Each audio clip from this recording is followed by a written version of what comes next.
Salut et bienvenue à toi dans cette nouvelle vidéo où je vais te donner un peu quelques conseils sur le développement d'un jeu vidéo. Si tu veux créer un jeu, je vais te donner quelques conseils si tu veux faire tout ça par toi-même. Donc si tu es là, c'est que tu as déjà un peu essayé de penser ou eu envie de créer un jeu, déjà peut-être eu l'idée, peut-être déjà fait quelques idées, quelques tests sur des moteurs ou par toi-même, mais peut-être aussi que tu penses que créer un jeu c'est très dur et que tu sais pas peut-être par où commencer. Tu commences à un peu partir dans tous les sens, c'est-à-dire penser au design, penser à la programmation, penser au niveau artistique, penser un peu à tout en même temps, et du coup tu sais pas par quoi commencer, qu'est-ce qu'il faut commencer par pour créer ton idée, créer ce qu'il y a dans ta tête. Et en fait c'est exactement ce qui m'est arrivé quand je commençais, quand je commençais à créer des jeux vidéo. Je savais pas par où commencer, je savais pas comment commencer les choses, qu'est-ce qu'il fallait faire au tout début quand j'avais une idée, comment la retransmettre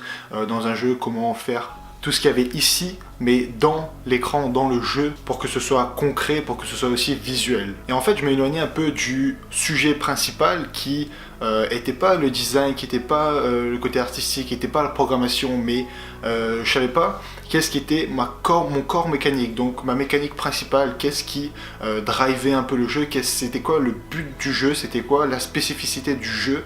Qu'est-ce qui faisait mon jeu un jeu nouveau ou un jeu différent des autres, avec cette mécanique qui est différente. Donc ça en fait je la voyais pas, je savais pas c'était quoi. Enfin, personnellement dans ma tête je savais c'était quoi, mais je m'occupais d'autres choses, mais je m'occupais pas de la mécanique principale de mon jeu. Et du coup à un moment, je sais pas, j'étais sur internet ou un truc comme ça, enfin j'ai vu, je sais plus trop où, quelque part, quelqu'un qui parlait d'un prototypage, de quelque chose qui était en prototype, une version d'essai, une version de test, qui n'était pas encore une version finale, mais qui était en train de devenir cette version finale, juste une version en fait pour montrer qu'est-ce que les gens avaient, mais qui n'était pas encore fini, qui était encore en développement, qui était encore en cours de fabrication. Et en fait, j'avais jamais eu cette relation entre le prototypage. Enfin, moi, dans ma tête, j'avais pas encore compris ce système de prototypage entre les jeux vidéo et le prototypage en tant que lui-même, en tant que mot, en tant que définition de prototypage. En fait, tu vois, je connaissais pas le fait qu'on pouvait faire du prototypage avec les jeux vidéo et surtout dans les jeux vidéo, dans la création de jeux vidéo. Et donc ce qui m'emmène à mon point principal, c'est que le prototypage c'est quelque chose qui peut t'emmener à faire un jeu, un concept avec ta mécanique principale beaucoup plus vite que ce que tu pensais, parce que au lieu de penser au design, à l'art, à la programmation, en fait tu vas juste te focaliser sur une seule chose qui est de faire ta mécanique principale, faire ce que les joueurs vont apprécier dans ton jeu et faire juste la seule chose principale, la première feature, la mécanique sera principalement au cœur de ton jeu, donc ce qui fera tout ton jeu autour. Du coup en fait voilà, quand j'ai su ça, j'ai tout de suite vu les résultats, puisque ça me permettait de créer des jeux beaucoup plus vite, mais même parce que c'était pas des jeux finis en fait, c'était juste des tests dans ma tête, des idées que j'avais dans ma tête pour créer des jeux. Et du coup j'avais fait ces tests, j'avais créé mes jeux, juste des prototypes de jeux que j'avais.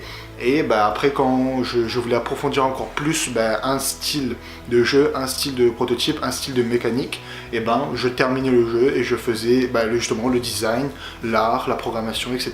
pour finir le jeu que je voulais, que j'avais dans ma tête. Donc voilà, si tu veux vraiment créer des jeux rapidement et facilement sans te prendre la tête à penser aux autres choses, fais ça, applique un prototypage, fais des tests, fais juste des petites versions de tests pour savoir si l'idée principale de ton concept, de tes mécaniques vont te plaire pour finir ton jeu absolument. Donc voilà, dis-moi en commentaire si tu as aimé ce genre de vidéo où je te donne un peu des conseils, astuces, des tips pour créer tes jeux un peu plus facilement, avec plus d'efficacité, etc. Donc voilà, c'est des petites astuces rapides qui vont te permettre d'améliorer ta création et d'avoir plus de rapidité dans ton exécution.